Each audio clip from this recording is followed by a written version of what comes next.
신약성경 사도행전 9장 1절부터서 11절까지의 말씀입니다. 신약성경 202쪽 사도행전 9장 1절에서 11절까지 말씀을 우리 같이 한 목소리로 읽고 말씀 은혜를 나누도록 하겠습니다. 사도행전 9장 1절에서 11절입니다. 같이 읽습니다. 사울이 주의 제자들에 대하여 여전히 위협과 살기가 등등하여 대제사장에게 가서 다메섹 여러 회당에 가져갈 국문을 청하니 이는 만일 그 도를 따르는 사람을 만나면 남녀를 막론하고 결박하여 예루살렘으로 잡아오려 함이라. 사울이 길을 가다가 다메섹에 가까이 이르더니 호련히 하늘로부터 빛이 그를 둘러 비추는지라. 땅에 엎드려져 들음에 소리가 있어 이르시되 사울아 사울아 내가 어찌하여 나를 결박하느냐 하시거늘 박해하느냐 하시거늘 대답하되 주여 누구시니이까 이르시되 나는 내가 박해하는 예수라. 너는 일어나 시내로 들어가라. 내가 행할 것을 내게 이를 자가 있느니라 하시니 같이 가던 사람들은 소리만 듣고 아무도 보지 못하여 말을 못하고 서 있더라.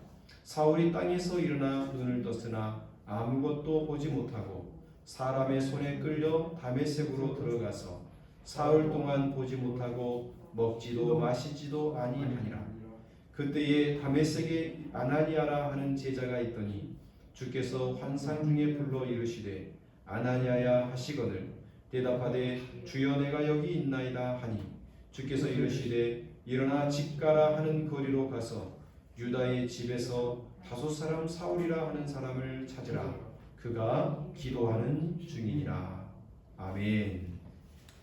오늘 이 본 말씀을 중심으로 그가 기도하는 중이다 라고 하는 제목으로 말씀 은혜를 나누고자 합니다.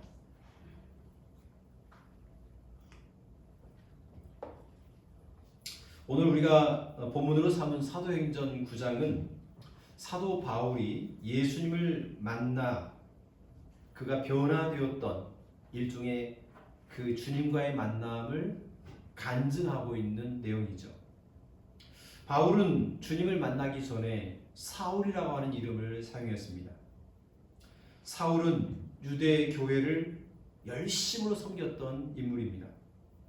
당시 유대인들의 입장에서 누룩처럼 번져가는 예수 그리스도를 믿는 무리들은 눈의 가시 같은 존재들이었습니다. 그래서 유대교회에 대한 충성심을 가지고 있던 사울은 본문 1절과 2절에서 볼 수 있듯이 대제사장에게 체포영장쯤 되는 공문을 받고 다메섹에 있는 기독교인들을 체포하기 위해 박해하기 위해 길을 떠났습니다. 그런데 다메섹으로 가는 길에서 호련히 비추는 강렬한 빛을 경험합니다. 그 빛 속에서 주님과 만나는 놀라운 경험을 하게 되죠. 이 만남을 통해서 사울의 가치관, 사울의 신앙관, 그리고 그의 인생 전체가 완전히 뒤집히는 놀라운 사건을 경험하게 됩니다.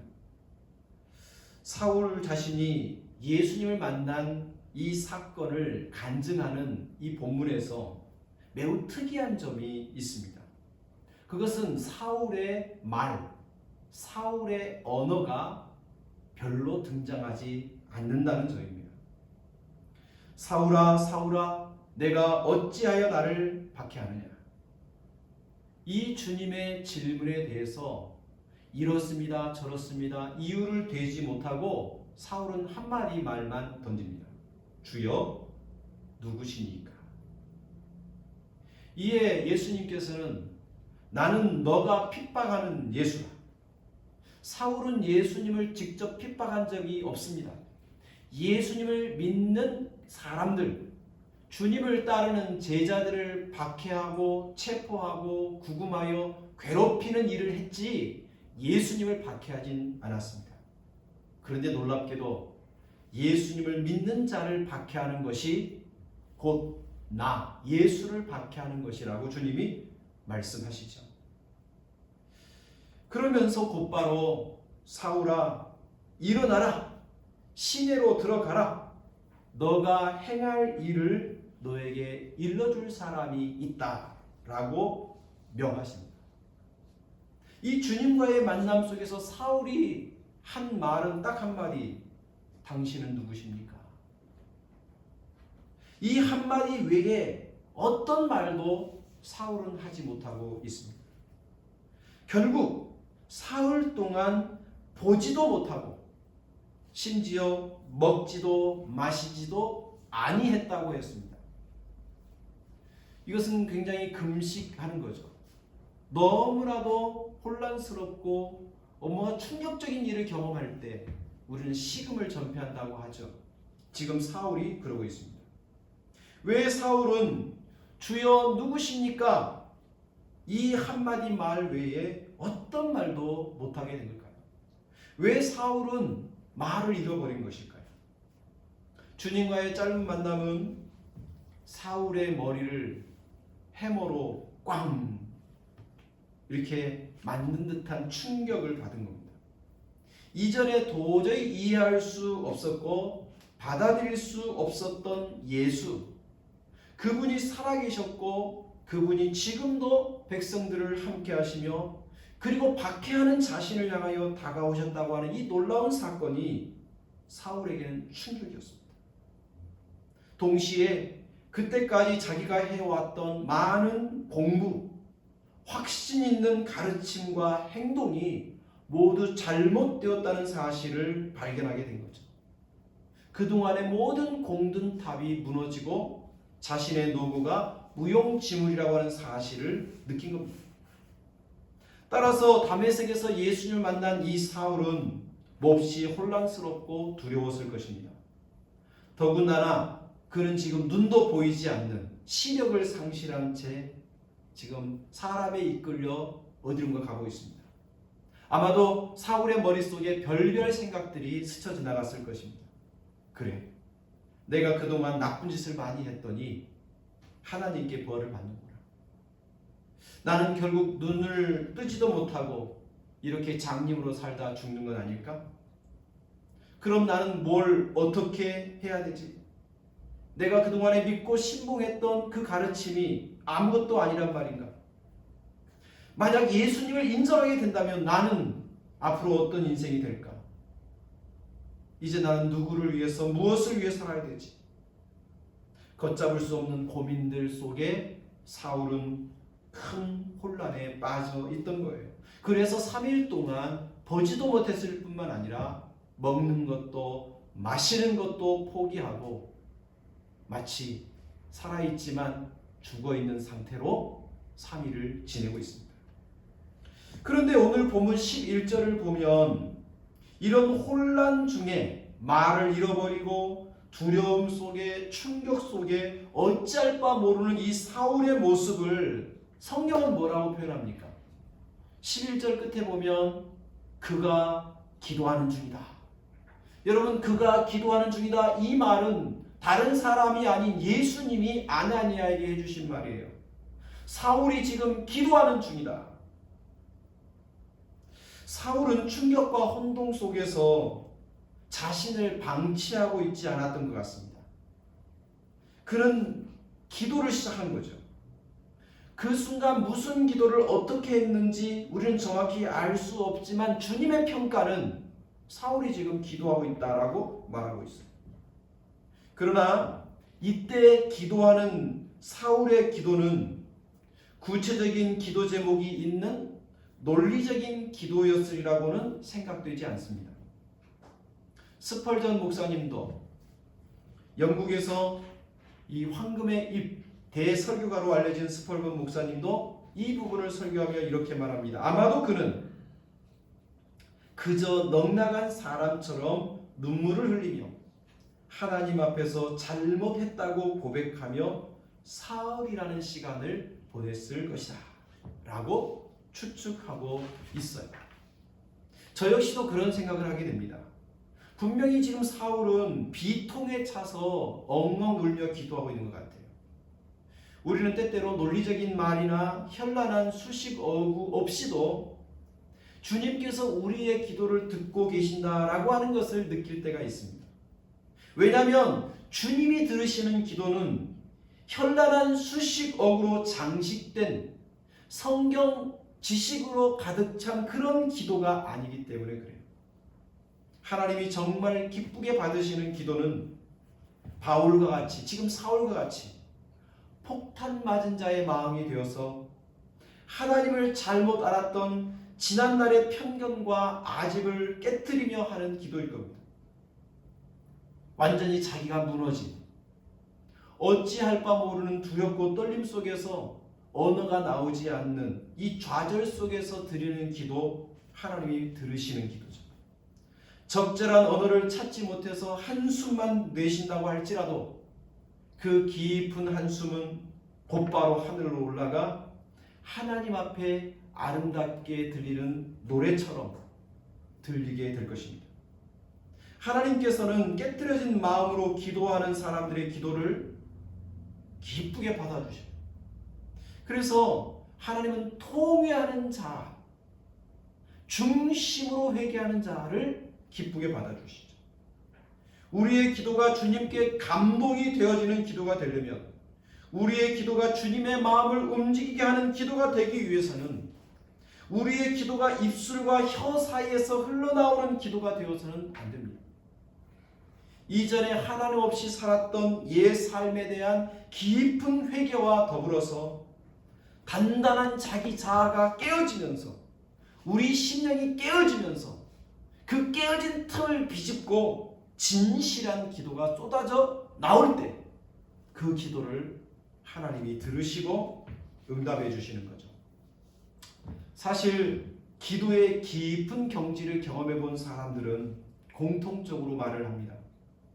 기도가 깊어지고 깊어질수록 인간의 언어는 점점 쓸모가 없어진다는 거예요. 왜냐하면 진정한 기도는 언어로 표현되는 것이 아니라 마음, 그 마음 자체가 기도가 되기 때문에 그렇습니다. 하나님의 보좌를 움직이는 힘, 그것은 육체로부터 나오는 것도 아니에요. 인간의 지식으로부터 나오는 것이 아니에요. 그 내재된 문학적인 화려한 언어로부터 나오는 것이 아니에요. 깨어지고 상한 마음. 그래서 이 마음을 치료해 줄 수 있는 분이 오직 하나님밖에 없음을 알고 그분께 처절할 정도로 매달리는 그 겸허하고 부서지고 완전히 조각난 상처 입은 그 마음이 하나님이 받아주시는 거예요. 여러분, 본문 10절과 11절을 다시 한번 읽어보시기 바랍니다. 함께 읽을까요? 그때에 다메섹에 아나니아라 하는 제자가 있더니 주께서 환상 중에 불러 이르시되 아나니아야 하시거늘 대답하되 주여 내가 여기 있나이다 하니 주께서 이르시되 일어나 집가라 하는 거리로 가서 유다의 집에서 다소 사람 사울이라 하는 사람을 찾으라. 그가 기도하는 중이라. 하나님께서는 아나니아를 시켜서 지금 기도하고 있는 사울을 찾으라고 명하고 있어요. 지금 아나니아는 뭐 하고 있습니까? 아나니아가 주님의 명령을 듣고 자기가 가야 할 방향과 만나야 될 대상을 명확하게 알게 된 동기는 바로 아나니아가 기도 중에 있었다는 거예요. 여기 환상 중에라고 하는 것은 그냥 잠자는 꿈이 아닙니다. 이 환상 중에라는 말은 주님과 친밀한 만남, 주님의 특별한 계시를 드러낼 때 사용되는 단어이고 그런 모습이에요. 그러니까 지금 아나니아도 주님과 친밀하게 교제하기 위하여 기도하던 중에 주님의 음성이 들리고 주님의 뜻이 분별되고 자신이 무엇을 해야 되는지 주의 명령을 듣게 된 것입니다. 아나니아는 기도의 사람이었습니다. 사도행전 10장을 보면 베드로와 고넬료가 만나는 장면이 나옵니다. 그런데 이 두 사람의 만남의 동기도 가만히 살펴보면 베드로도 기도하고 있었고 고넬료도 항상 기도하는 경건한 사람이었어요. 이 두 사람 다 기도하는 중에 성령께서 만남을 주선해 주시죠. 그리고 그 만남은 유대인의 틀에 갇혀서 선교에 대한 큰 방향과 물꼬를 트지 못하는 베드로의 선교적 식견을 확장시켜 줍니다. 그래서 이 베드로와 고넬료의 만남은 이방 선교의 새로운 페이지를 만들게 되는 중요한 만남이 되어지죠. 오늘 본문에서도 우리 주님께서는 기도의 사람 아나니아를 통해 기도하고 있는 중에 있는 사울과 연결시켜주고 있습니다. 여러분, 사도행전을 읽다 보면 안디옥 교회가 나옵니다. 안디옥 교회는 이방인 교회 중에 첫 번째로 맺어진 교회입니다. 그곳에 바울과 바나바가 열심으로 사역하는 지도자였습니다. 그런데 이 안디옥 교회가 금식하며 기도하는 중에 주님의 음성을 듣습니다. 바로 바나바와 바울을 선교사로 내보내라고 하는 거예요. 그 교회의 중추적인 리더였던 두 사람을 갑자기 선교사로 보내는 건 쉬운 결정이 아니겠죠. 그러나 기도하면서 주님의 뜻을 분별하고 기도하면서 주님의 명령에 순종하게 될 때 이제 복음은 서쪽을 향하여 힘있게 뻗어나가게 되었습니다. 이처럼 하나님은 구원 사역의 터닝 포인트를 만드실 때마다 기도의 사람들을 세우셨고 기도하는 사람들을 통해서 그 일들을 이루어갔다는 사실을 우리는 알게 됩니다. 따라서 하나님의 손에 쓰임받기를 원하는 사람은 진정 무엇을 힘써야 하는지 오늘 본문은 우리에게 귀한 해답을 주고 있죠. 여러분, 바울이 되기 전에 사울 그리고 아나니아, 사실 이 사람들이 내놓을 업적이 없죠. 그러나 이들은 기도하고 있습니다. 바로 이 기도할 때 하나님은 이들을 통하여 새로운 시대를 열어가는 주역들이 되게 해주셨던 것입니다. 하나님께서 일을 맡기시고 사명을 맡기시고 역사를 새롭게 하려고 하는 계획을 이루어 가실 때 때로는 학식도 필요하고 재물도 필요하고 종교적인 어떤 경험이나 또 자신의 인생의 어떤 권력들도 때로는 필요하겠지만 그것은 절대 조건이 아니죠. 절대 조건이 있다면 그건 기도하는 사람이어야 한다는 것입니다. 그렇다면 왜 하나님께서는 이렇게 기도하는 사람들을 당신의 도구로 사용하시는 것을 기뻐하실까요? 그냥 기도하는 것이 아니라 깨어지고 상한 마음으로 하나님 앞에 처절하게 기도하는 사람들을 왜 하나님은 기쁘게 사용하시는 걸까요? 그것은 이렇게 깨어진 마음으로 기도하는 사람들만이 하나님을 온전히 바라보는 사람이기 때문에 그렇습니다. 그들이 마음이 깨어진 것은 그 영혼이 거룩하신 하나님만을 바라보면서 동시에 자신의 죄악을 발견하는 거죠. 여러분, 우리가 거울을 보는 이유가 뭡니까? 내가 얼마나 아름답고 예쁜지 자아도취를 하기 위해서 거울을 보는 사람은요, 신데렐라에 나오는, 아니 그 백설공주에 나오는 그 여왕밖에 없을 거예요. 대부분의 사람들은 거울을 보면서 내가 예쁘게 했고 내가 아름답게 했지만 혹 잘못된 것은 없을까? 부족한 부분은 없을까? 무엇을 수정해야 될까를 생각하며 거울을 보죠. 여러분, 우리가 하나님을 바라볼 때 거룩하시고 존엄하신 하나님을 바라볼 때에 동시에 우리는 우리의 모난 부분, 우리의 잘못된 부분, 우리의 얼룩지고 죄악된 우리를 동시에 보게 됩니다. 그러기에 하나님을 향하여 깨어진 마음으로 기도하는 사람들은 자기를 의지하지 않아요. 하나님의 말씀을 기쁘게 받아들이고 그 말씀에 순종할 마음의 태도와 준비를 갖춘 사람들이죠.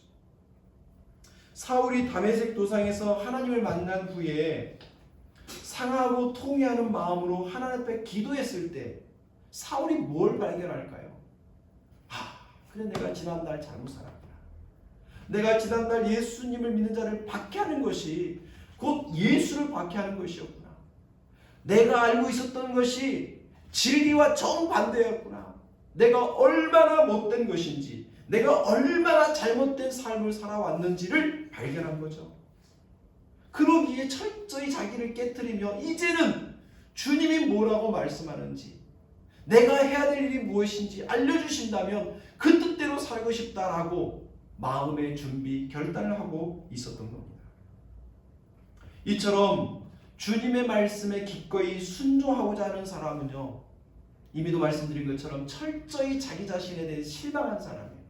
내가 얼마나 부족한지, 내가 얼마나 연약한지 그것을 잘 알기 때문에, 내 자신에 대해서 철저히 실망해버렸기 때문에 이제는 나를 드러낼 수가 없는 거예요. 그래서 혹 이런 부족한 나를 통하여 뭔가 하나님이 일을 이루신다 치더라도 이건 내가 한 게 아니죠. 하나님이 하신 거죠. 바울의 표현대로 나의 나된 것은 오직 하나님의 은혜로 된 것이니라.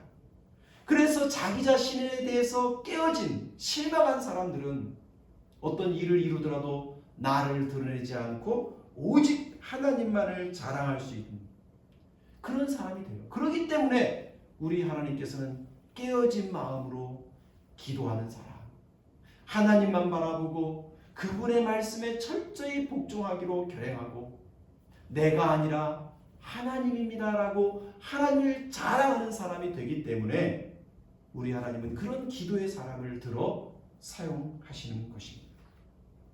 여러분, 우리가 주님의 일을 감당할 때 때로는 지성이 필요할 때가 있습니다. 기술이 필요할 때가 있습니다. 돈이 필요할 때가 있습니다. 때로는 수많은 군중, 많은 인원이 필요할 때도 있습니다. 그러나 하나님이 하시고자 하면 말을 못하는 돌들을 들어서도, 이 나귀를 통해서도 하나님 말을 하게 하시고, 아무런 능력 없어 보이는 많은 막대기를 들어서도 기적과 같이 홍해를 여시기도 하고, 반석에서 물을 내치기도 하고, 하나님은 그렇게 모든 것을 능히 하실 수 있으십니다. 그렇지만 하나님은 그런 것이 우리가 좀 부족하더라도 하나님 앞에 깨어진 마음으로 기도할 때, 그래서 하나님의 긍휼하심과 자비하심과 불쌍히 여겨주시는 마음이 우리에게 부어지기만 하면 우리는 충분히 하나님께 쓰임받는 도구가 되어지는 것이죠. 그러기에 우리는 기도하는 사람이 되어야 할 것이고, 특별히 기도하되 깨어지고 상한 마음, 간절한 주님을 바라보는 그런 심령으로 기도하는 것이 필요합니다. 여러분, 기도라고 하는 것은 결국은 사람의 마음의 중심으로부터 일어나는 일입니다.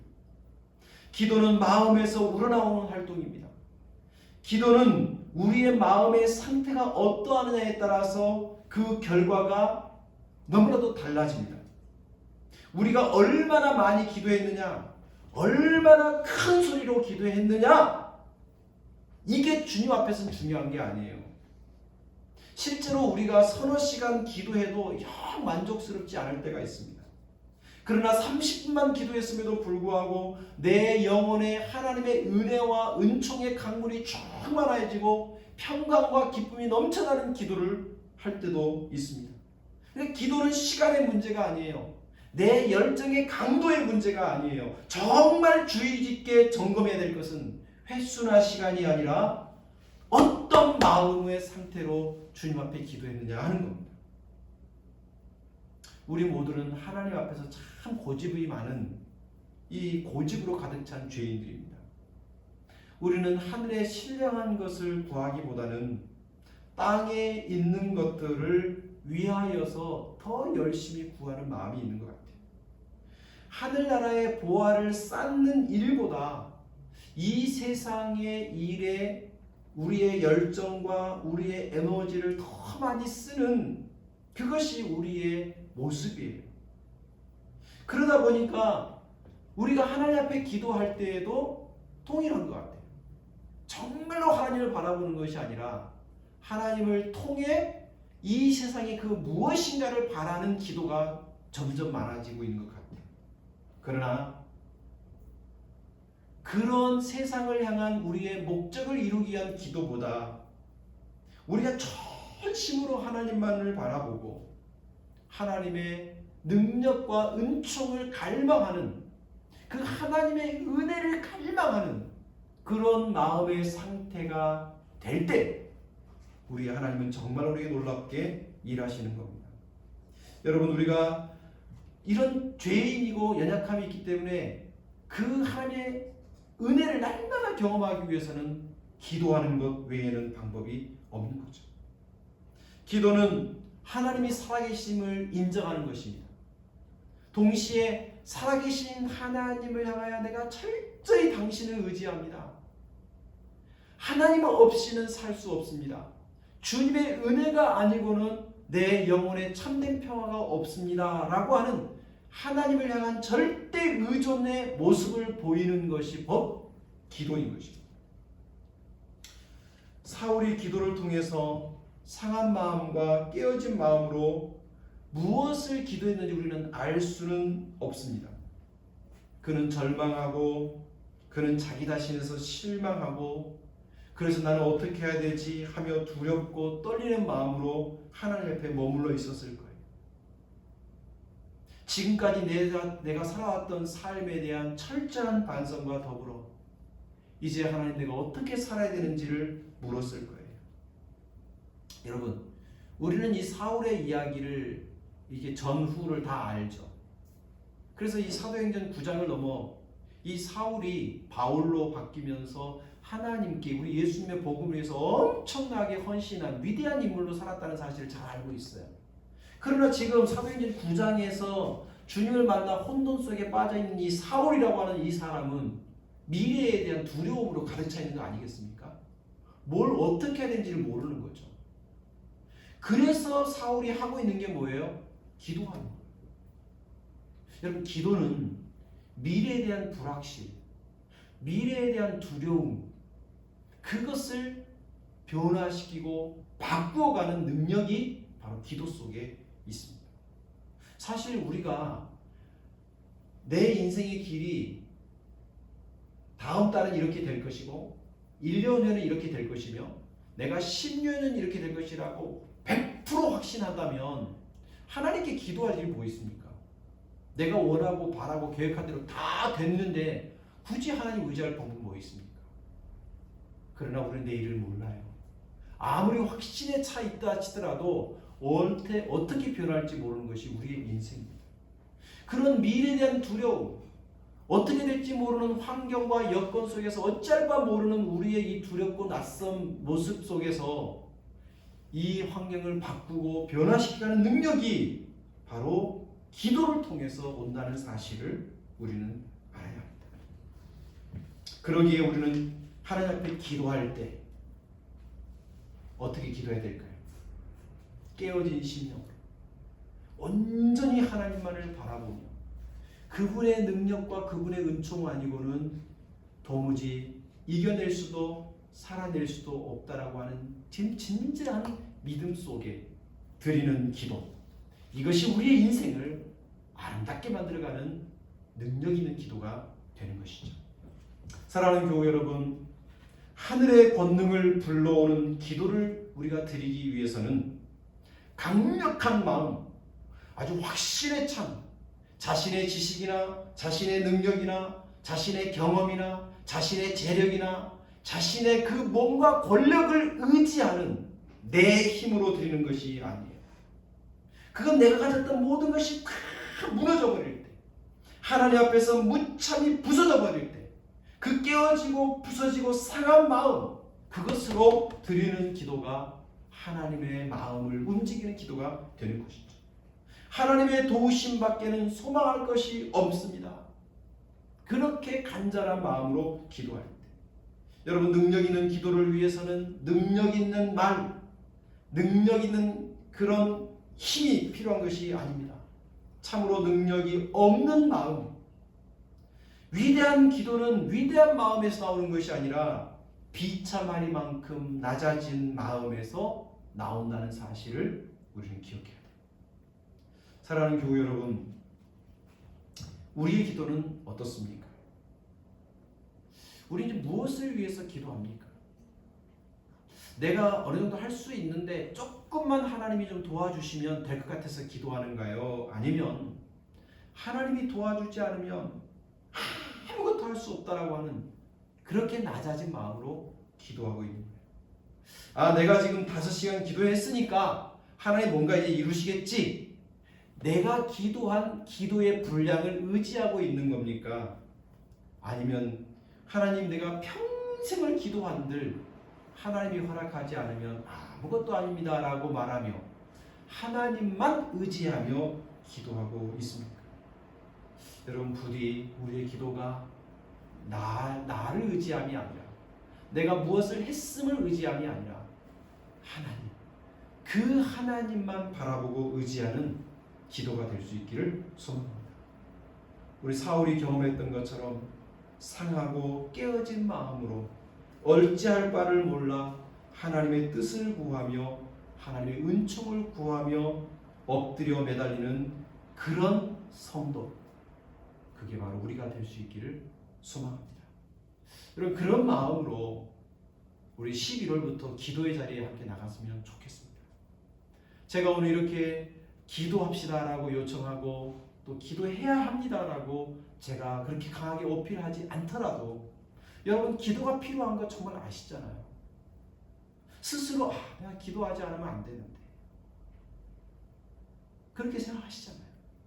다만 이제 우리는 좀 더 깊이 기도의 양이나 분량, 기도의 세기로 우리 기도를 측정하지 말고 진정 하나님을 의지하고 신뢰하고 정말 하나님밖에는 없습니다라고 하는 그 간절하고 낮아진 마음, 그 마음으로 우리가 회복하여 기도했으면 좋겠어요. 그래서 우리 11월 1일부터 21일까지 우리 하루 일과를 부지런히 살고 그러다만 집에 오면 6시, 7시 되시잖아요. 그럼 빨리 밥도 먹고 또 조금 이렇게 좀 준비해서 8시부터 우리 기도하는 자리에 나왔으면 좋겠어요. 8시부터 한 30분 찬송하고 한 1시간가량 간증 또 말씀 듣고 그리고 또 함께 또 이어서 기도하는 시간들이 이렇게 될 거거든요. 그러니까 여러분 좀 부지런히 움직이셔서 좀 우리가 은혜를 받고 도전을 받고 그리고 그 마음 붙잡고 기도할 수 있도록 여러분 현장에 교회 나와서 함께하면 더 좋겠지만 부탁드려요.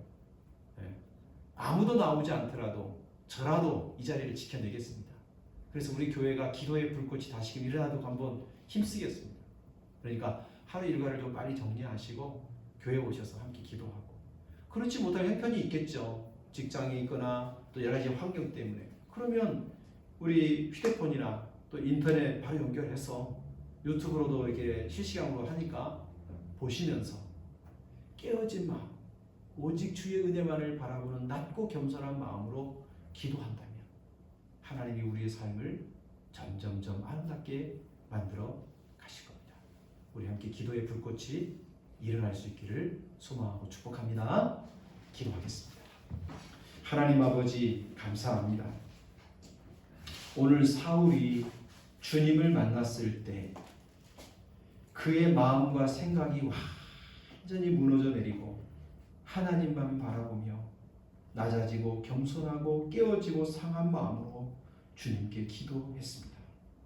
그 기도를 주님 받으셔서 사울을 바울되게 해주시고 열방을 향하여 사역하는 선교의 일꾼이 되게 해 주셨습니다.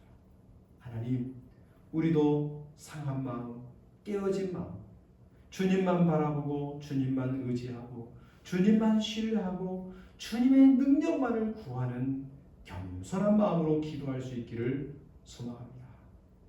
우리 사랑하는 성도들에게 이 기도의 심령이 회복되게 해주시고 그 심령으로 기도함으로 주의 은혜를 경험하는 생명과 축복의 통로들이 되게 하여 주시옵소서. 예수님의 이름으로 기도드립니다. 아멘.